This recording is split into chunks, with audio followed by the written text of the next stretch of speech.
झारखंड में विधानसभा के चुनाव के दौरान राजनीतिज्ञों का घुसपैठ की समस्या पर ध्यान गया। भारत के गृह मंत्री अमित शाह ने घोषणा की कि घुसपैठियों के विरुद्ध कड़ी कार्रवाई की जाएगी और इनके द्वारा कब्जा की हुई संपत्ति को उनके असली मालिकों को लौटाया जाएगा। वर्ष 1951 की जनगणना में झारखंड क्षेत्र में आदिवासियों की कुल आबादी का 44.6% थी। वर्ष 2011 में यह आबादी 9.44 से लेकर 22.73% तक ही रह गई है, जो चिंता का विषय है। झारखंड में ज्यादातर घुसपैठ वहां के संथाल प्रमंडल, जो बंगाल की सीमा से लगा हुआ है, के रास्ते से की जाती है।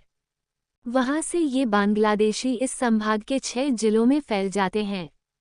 इन घुसपैठियों का मुख्य उद्देश्य वहां की आदिवासी लड़कियों को अपने प्रेम जाल में फंसाकर पर कब्जा करना है, क्योंकि झारखंड में आदिवासी समुदाय के लिए कानून है कि यहां पर लड़कियों को जमीन का हक मिलता है।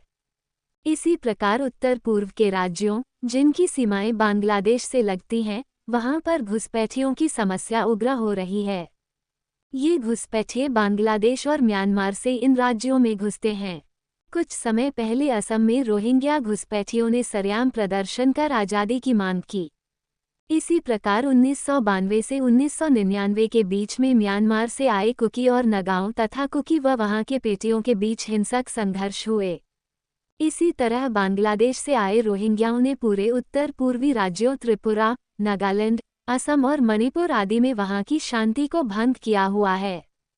इससे देश की राष्ट्रीय सुरक्षा के लिए बड़ी चुनौती पैदा हो गई है। इसी कारण अब तक मणिपुर में इनके द्वारा की जा रही हिंसा पर नियंत्रण नहीं हो पा रहा है।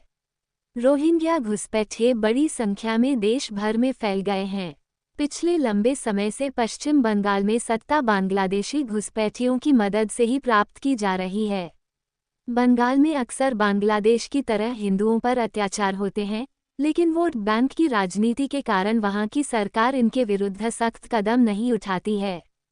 भारत के पड़ोस में बांग्लादेश, म्यांमार, श्रीलंका, नेपाल और पाकिस्तान हैं, जिनमें अक्सर राजनीतिक अस्थिरता चलती रहती है, जिसके कारण वहां के निवासी अपने सुरक्षित भविष्य के लिए भारत में प्रवेश करने लगते हैं। 1983 से 2009 तक श्रीलंका में गृहयुद्ध चला, जिसके कारण वहां से 1 लाख तमिल शरणार्थी भारत के दक्षिणी राज्यों में घुस गए। 1971 में बांग्लादेश युद्ध से पहले पाकिस्तान की सेना के अत्याचारों के कारण बांग्लादेश से 1 करोड़ शरणार्थी भारत में आए, जिनमें से ज्यादातर युद्ध के बाद बांग्लादेश जाने के बजाय देश के विभिन्न भागों में और खासकर दिल्ली में बस गए। इसी तरह वर्तमान में बांग्लादेश में अल्पसंख्यक हिंदुओं के विरुद्ध पाकिस्तान की आईएसआई के इशारे पर मुस्लिम कट्टरपंथी अत्याचार कर रहे हैं। ऐसी स्थिति में वहां के प्रताड़ित नागरिक भारत में घुसपैठियों के रूप में घुसने की कोशिश कर रहे हैं। ऐसे ही हालात पाकिस्तान में भी पैदा होते हैं, जिससे वहां के हिंदू अल्पसंख्यक भारत में शरण लेने के लिए मजबूर हो जाते हैं।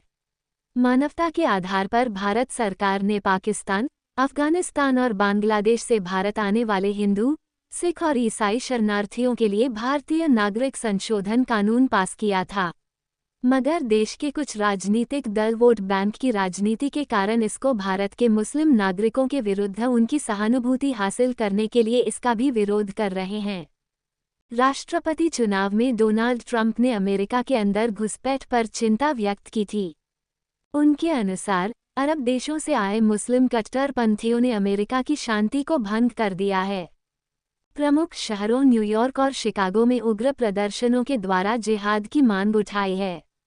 ये जिहादी खासकर वहां पर बसे यहूदियों के विरुद्ध हैं और इस्राएल के साथ युद्ध कर रहे हमास व हिजबुल्लाह के समर्थन में अमेरिका में प्रदर्शन करते हैं। कट्टरपंथियों ने वहां के शिक्षा संस्थानों जैसे विश्वविद्यालय और महाविद्यालयों में अपना प्रभाव स्थापित कर लिया है। इसका वहां के युवकों पर दुष्प्रभाव पड़ रहा है।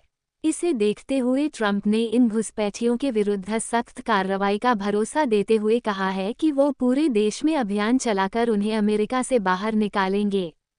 लेकिन भारत में भाजपा से पहले की सरकारों ने वोट बैंक की राजनीति के कारण घुसपैठ की समस्या पर ध्यान ही नहीं दिया।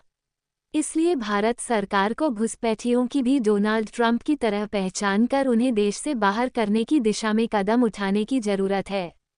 भारत की सीमाएं दुश्मन देशों से लगती हैं, इसलिए चौकसी बढ़ाने की जरूरत है ताकि घुसपैठिए प्रवेश ही न कर पाएं।